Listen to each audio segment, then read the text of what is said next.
everybody, and today I'll be doing a deep analysis of Flipaclip. If you don't know what's Flipaclip, that's okay, just watch the rest of this video. So here's the deal. Flipaclip is basically an animation software for easy to use, like on the move, or if you want to go, if you're on the train, or if you're just on the bus, or if you're just going out. It's easy to use, and it's for kids, and it's easier just to use. You don't have to learn all the stuff about layers and all. It's just a simple and easy and fun app to use.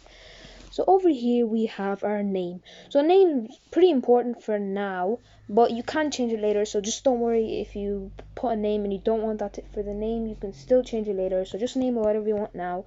And we have the backgrounds, we have the scenes, we have the paper, and we have different textures. And we just go for the original.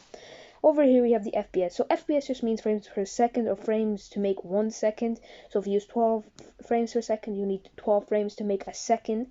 And animators typically use 24, but if you're a beginner like me and you basically typically use 12 or to 10 FPS.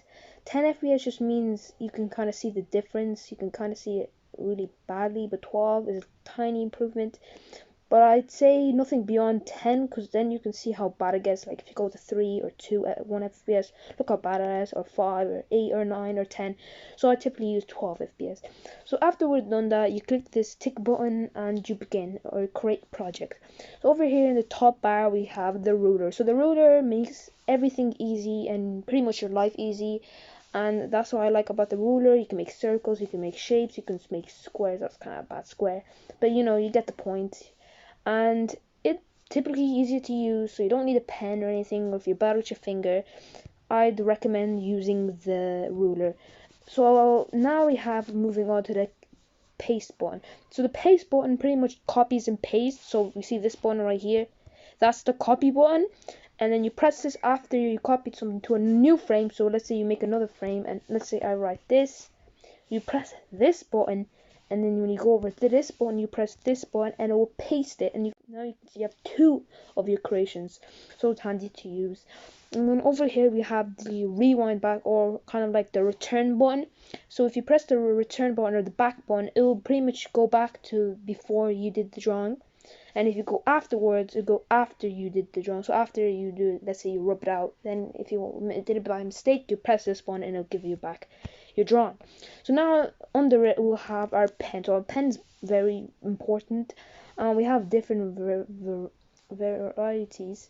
My spelling's really bad. Anyway, we have the pencil, we have the brush, and we have the marker. I typically don't use the brush or marker. Sometimes I use the pencil to make sketches and funny things. Usually I typically use the marker. So beside the marker you have the width. So the width depends on how big you want the thing. So if you want a big circle, you'll do that width, or if you just want a tiny one, so I typically use all the way down to 50. That's what I typically use, 50 or 60. And beside we have the color. So basically the color is whatever color you want. So over here you can pick different kind of cool colors. So if you want neon colors, you have it here. If you want pop is everything, or sketches and born colors, you have them over here. If you just want to pick your colors, you go to whatever variety you want. So if you want the red, it will give you all the shades of red to black to white. It's kind of a grayish. So now, since we're done all that, we'll move on to the rubber. So the rubber is the rubber. It rubs out everything. You basically, nothing more to know about. I usually use the rewind button, so you don't have to use the rubber if you want. And then we have the lasso. So if you're confused what the lasso is, the lasso pretty much grabs onto something or a picture or whatever drawing you've made, and it brings it around. So let's say I draw a circle. You'd lasso it and bring it around. So if you want to bring it to the corner, you want to bring it to the corner, that's okay.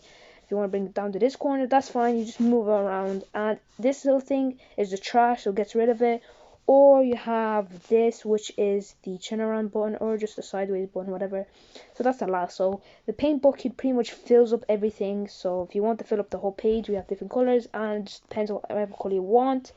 Now we're moving on to the bottom. So the bottom gets kind of complicated, but that's okay. So over here we have the audio. So let's say you make an audio. Let's say I'll make this. So once you complete this audio, you'll have this kind of like how many milliseconds it is, and then it'll say record 9, and you have these audio waves. So usually you pin it all the way to the audio wave, so up to that, and then you press the correct button. So now you drag out whatever you want. So now look, you press it and you say, oh sorry, I gotta have more frames. There, yeah, so you need to have more frames, so whatever stops that is the frames amount you need. So here, that sounded pretty bad. Let's do another one. Here you go. So you hold it on. Hello. There. So just use it as it is. For some reason it's not using the audio waves. Just leave it like that and do as many as you want. And there. Hello. So pretty much then you have to do the lip syncing and all, but I'm not talking about that. If you want that in a later video, please subscribe and leave a like button down below. It'd be greatly appreciated. And next we'll be moving on to the layers. So the layers are basically, well, the layers. Unless you have the premium feature, you can only go up to 3 layers. I know there's some type of glitch to get more than 3 layers, but I don't know how you do that. So for now, it's just 3 layers. So we have the 3 layers, and in these layers, you have this kind of, like, if you slide it, you have these hotbar thingies. So you have the lock button, you have the copy button, and you have the delete button. The lock button pretty much locks the frame so that you don't use it. You press the lock to get rid of it. The copy button copies the frame, but to copy a frame you need more than 3 frames, so yeah, and that's just deletes it. You can also kind of shade it, so if you want it to be 0 to see if you need this frame or not, instead of just deleting completely, that's what you do. So basically that's what you have there. And over here in the top button we have the frame viewer, which is if you want to copy and paste your pictures quicker, you basically hold on and it does it quicker. So there you go. You can make as many as you want, and that's pretty useful. And then next we have the add the image app. This is kind of a new thing. I mean, it was kind of old, but it was kind of the newest updates. And it's basically whatever you want to add, you can add them on, and it's kind of cool. But it does count as a layer, so you do need a spare layer. As you can see, if I say add video, it will say, wait one sec. Yeah, let's say I have now 3 layers. If I say add video, it will say there's no more room for another thing, so another layer. So you basically need that. Next we have the rubber, which is basically the lasso. So since I covered the fundamentals, there's nothing else you need, so goodbye.